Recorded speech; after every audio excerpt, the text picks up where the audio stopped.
What if I told you that the average person spends over 7 hours a day staring at screens, scrolling, swiping, and endlessly refreshing, yet feels more disconnected and overwhelmed than ever before? Are you in control of your devices, or are they controlling you? In his groundbreaking book, Digital Minimalism, Cal Newport offers a transformative philosophy that's about far more than just reducing screen time. He argues that by simplifying your digital life, you can rediscover focus, peace, and the joy of meaningful connections. This summary explores the key ideas and lessons from Newport's book, breaking down how to implement digital minimalism into your life and why it's crucial in our hyper-connected age. Strategy 1. The attention economy is robbing you. Cal Newport begins with a sobering reality. Our attention is being systematically exploited by powerful companies that profit from our distraction. Social media platforms, apps, and websites are designed to hijack our focus through addictive features like endless scrolling and notifications. Newport reveals how this constant barrage of stimuli fragments our attention, leaving us less productive, more anxious, and disconnected from the things that truly matter. Consider the way algorithms work. Every time you get a notification or see a post tailored to your interests, the platform wins your attention. Over time, this becomes a habit, one that's hard to break. Newport calls for awareness of this system and urges readers to recognize how their time is being stolen. To combat this, Newport suggests auditing your digital habits.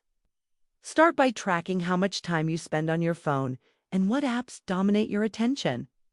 Seeing these numbers can be a wake-up call, helping you understand just how deeply you've been drawn into the attention economy. Strategy 2. Define your technology philosophy instead of passively allowing technology to dictate how you spend your time. Newport encourages readers to take a proactive approach by defining a clear technology philosophy. This means asking yourself why you use certain tools, what value they add to your life, and how they align with your priorities. For example, many people use social media to stay connected with friends. But how often does scrolling through your feed actually result in meaningful interaction? Newport suggests reevaluating these assumptions. Perhaps calling or meeting a friend in person achieves the same goal in a more fulfilling way. By defining your technology philosophy, you create boundaries that protect your time and energy. You might decide to use your phone for work-related tasks only during specific hours, or limit social media to a short window each day. This intentional approach helps you regain control. Strategy 3. Declutter with the 30-day digital declutter. At the heart of Newport's method is the 30-day digital declutter. This process involves stepping away from all non-essential digital tools for a month. During this time, you're encouraged to explore offline activities and reconnect with what truly matters. The declutter isn't about cutting out technology permanently. It's about creating space to evaluate its role in your life. After the 30 days, you can reintroduce only the tools that genuinely add value. For instance, you might realize you don't need 5 different social media accounts, or that you'd rather spend your evenings reading a book than binge-watching shows. Newport shares compelling stories of individuals who've undergone the declutter. One person quit social media and rediscovered their passion for painting, which they'd abandoned years ago. Another found they could focus better at work without constant email alerts. These examples highlight the transformative power of the declutter. Strategy 4. Rediscover solitude. Newport makes a compelling case for the importance of solitude in a hyperconnected world. Solitude isn't about being physically alone. It's about freedom from external inputs like notifications, emails, and podcasts. It's in these quiet moments that we process our thoughts, reflect on our experiences, and generate new ideas. However, modern technology has eroded our ability to be alone with our thoughts. We fill every spare moment with digital distractions. From scrolling through social media while waiting in line to listening to podcasts during commutes, Newport argues that this constant stimulation leaves us mentally drained and creatively stifled. To rediscover solitude, start by creating small pockets of tech-free time. Go for a walk without your phone. Sit quietly with a journal or simply let your mind wander. These moments of quiet can lead to greater clarity and a deeper understanding of yourself. Strategy 5. Prioritize real relationship zone. Of the most profound lessons in digital minimalism is the value of face-to-face connections. While social media promises to keep us connected, it often replaces meaningful interactions with shallow exchanges. Newport emphasizes that true connection comes from investing time and energy into real relationships.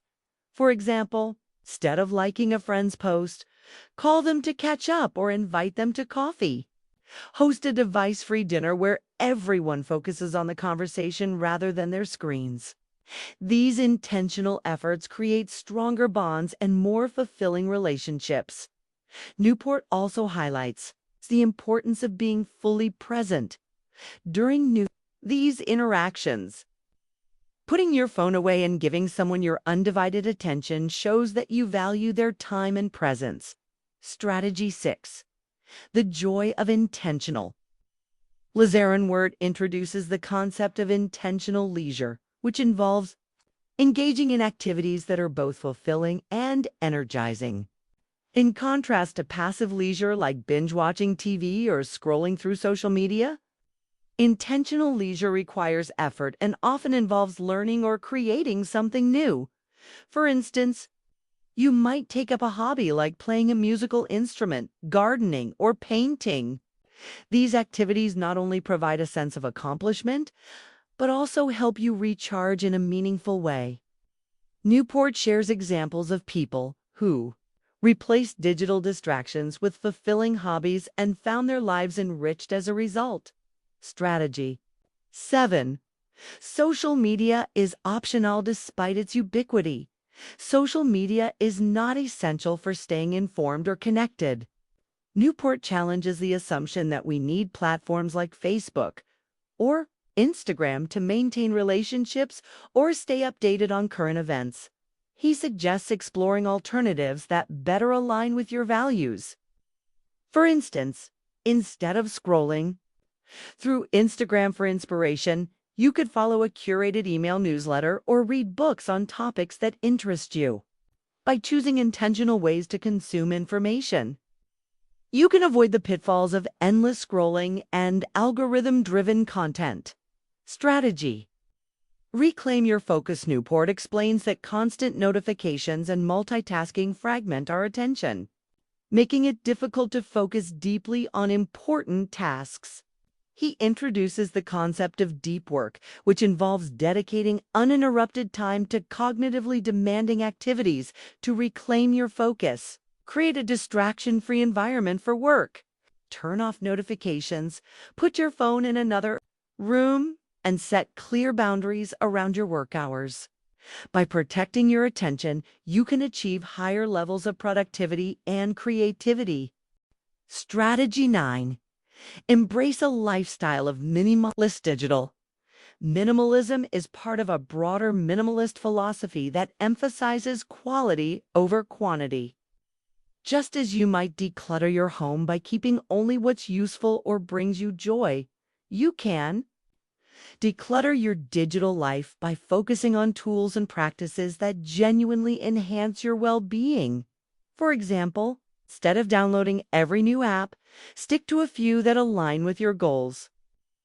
Use your devices intentionally rather than habitually. This minimalist approach creates space for more meaningful experiences and reduces the stress of digital overload. Strategy 10. Freedom. through disciplined where it concludes with a powerful insight. True freedom doesn't come from doing whatever you want, whenever you want. It comes from discipline and intention. By setting boundaries and making deliberate choices about how you use technology, you regain control of your time and attention. This disciplined approach might mean saying no to certain digital temptations or restructuring your daily routines. While it requires effort, the rewards are worth it.